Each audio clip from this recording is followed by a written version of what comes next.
A cesta básica, ela serve, assim como os índices de preço, para que a gente possa mensurar o movimento de preços da economia.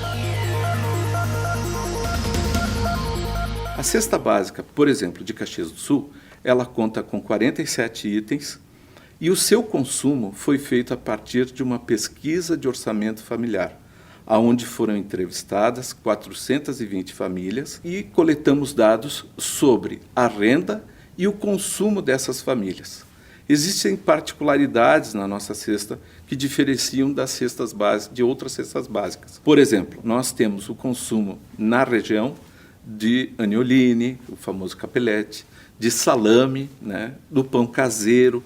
São itens tradicionais da alimentação dos caxienses que constam na nossa cesta. A quantidade consumida também é investigada nesse momento. Você vai medir o preço do mês atual dividido pelo preço do mês passado. E essa divisão aqui, o resultado dessa divisão, dessa variação de preço, é multiplicado pela quantidade que é consumida desse item no mês.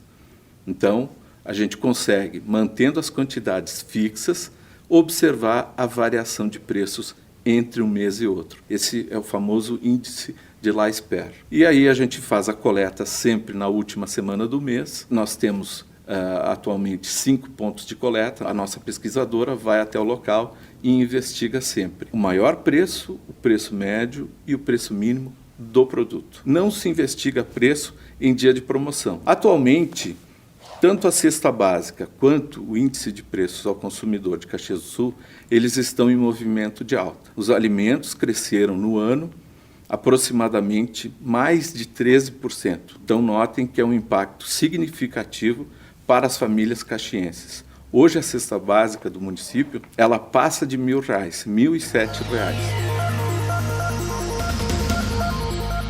O motivo principal é que nós tivemos uma mudança na política a partir do final de 2019, da política cambial. A gente vinha baixando a taxa de juros.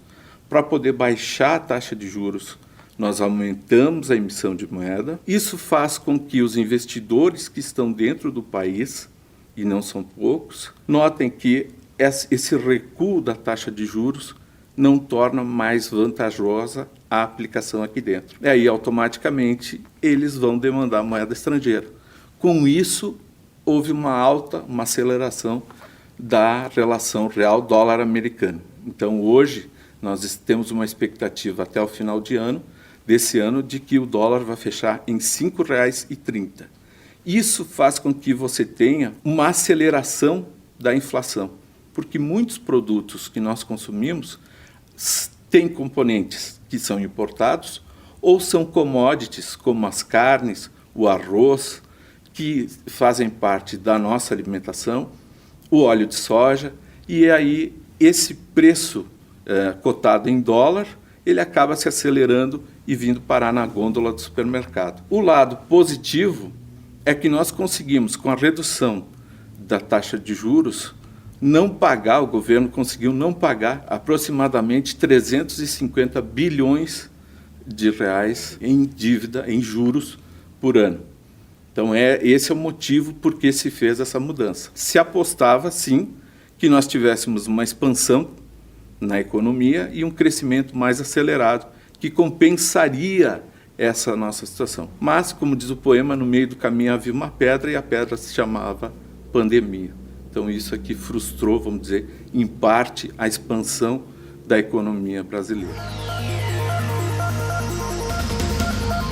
O arroz, os produtores de arroz, quem é da região sabe, há muitos anos vinham sendo desestimulados pelo preço interno e pelas dificuldades em exportar. A partir do momento que houve a variação cambial, o preço do nosso arroz se tornou atrativo fora da nossa fronteira. Então, se abriu o mercado para o resto do mundo e os produtores passaram, então, a exportar. Mas qual é o efeito que você tem nessa situação? O produtor, se ele ganha R$ 5,00 no mercado doméstico e ele pode exportar por R$ 8,00, é óbvio que ele vai exportar. E se alguém quiser comprar no mercado doméstico, vai ter que pagar pelo menos R$ para equilibrar. Então, essa é a transferência, vamos dizer assim, de inflação, de alta de preço, que você tem no momento em que você muda a política cambial e você faz ela variar, porque você torna atrativos os teus produtos para comercialização lá fora, mas automaticamente esses mesmos produtos internamente eles vão ter que aumentar. A pandemia ela forçou as pessoas a se recolherem às suas casas. O consumo, de uma maneira geral, nos primeiros meses da pandemia, no mundo inteiro, ele se reduziu, principalmente o consumo de petróleo. A partir do momento que a economia volta a funcionar, esses preços acabam sendo puxados para cima. Então, se você tem uma alta dos preços verificada, como nós estamos experimentando, a alta do preço do petróleo, você tem uma alta dos custos de produção, indiretamente, de toda a cadeia produtiva e principalmente da produção de alimentos. O outro motivo é que o consumo, que era coletivo muitas vezes, ou seja, você vinha trabalhar e almoçava no restaurante, o consumo passou a ser feito em casa, individualmente. Então você foi ao supermercado, então você tem uma elevação desse consumo individual. O outro vetor é que nós tivemos o pagamento do auxílio emergencial às famílias de baixa renda. Então, esses invisíveis, que a gente não observava eles diretamente consumindo, eles passaram com os R$ 600 a consumir. Eles voltaram para o mercado. E eles foram consumir o quê? Alimentos. Então, essa é um outro vetor. A demanda se aqueceu, além da oferta, então você tem automaticamente um preço, uma elevação de preço. O salário mínimo em si, ele é um preço de referência na economia. Por quê? Porque hoje, uma família no município de Caxias do Sul, pai, mãe e 2 filhos, necessitaria, para ter um consumo mínimo médio, uma renda de mais de R$ 5.500, ganho por família de 5 salários mínimos para manter um padrão de vida, vamos dizer assim, aceitável, sem passar dificuldades, né, ao longo do mês. Todo salário, de uma maneira geral, ele tem que ser atribuído, vamos dizer assim, a partir do nível de produtividade dos trabalhadores. Que, se você observar economias mais fortes, economias desenvolvidas, como a norte-americana, a japonesa, mesmo a inglesa, essas economias, a renda dos trabalhadores é 5, 10, 15 vezes superior à renda dos trabalhadores brasileiros, né? Mas aí se pergunta, por que essa é a resposta? Uma economia mais moderna, com máquinas, equipamentos e tecnologia aplicada, que faz com que um trabalhador se torne muito mais produtivo do que um trabalhador em países periféricos, em países subdesenvolvidos como o nosso. Nós precisamos, né, elevar o nosso nível de produtividade para que nós consigamos, então, elevar o nível de salário.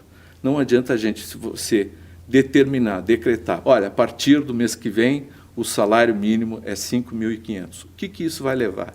Uma elevação geral do nível de preços. O preço das mercadorias, aquilo que custava 5 vai custar 10 vezes mais, vai passar a valer 50. O que faz com que a produtividade influencie é que ela vai diminuir o preço dos bens. Você produz mais a um custo menor e, para poder vender essa produção, ela acaba reduzindo os preços. E, automaticamente, aquilo que a gente conhece como salário real do trabalhador, ou seja, o salário descontado a inflação, acaba se elevando. Quando isso acontece, quando você tem essa elevação que se percebe, né, então seria aquilo, vamos dizer assim, pontualmente, não seria um processo de deflação, porque a deflação ela é uma queda abrupta, mas um processo em que os bens se tornam muito mais baratos ao longo do tempo. Quando você tem isso, você faz a economia crescer dentro daquilo que se chama de ciclo virtuoso da economia. Mais produção, preços menores, mais consumo. Quando você tem a aceleração de um item, né, do tipo os alimentos, como está ocorrendo agora, e a tua renda não aumenta na mesma proporção, automaticamente você começa a fazer escolhas.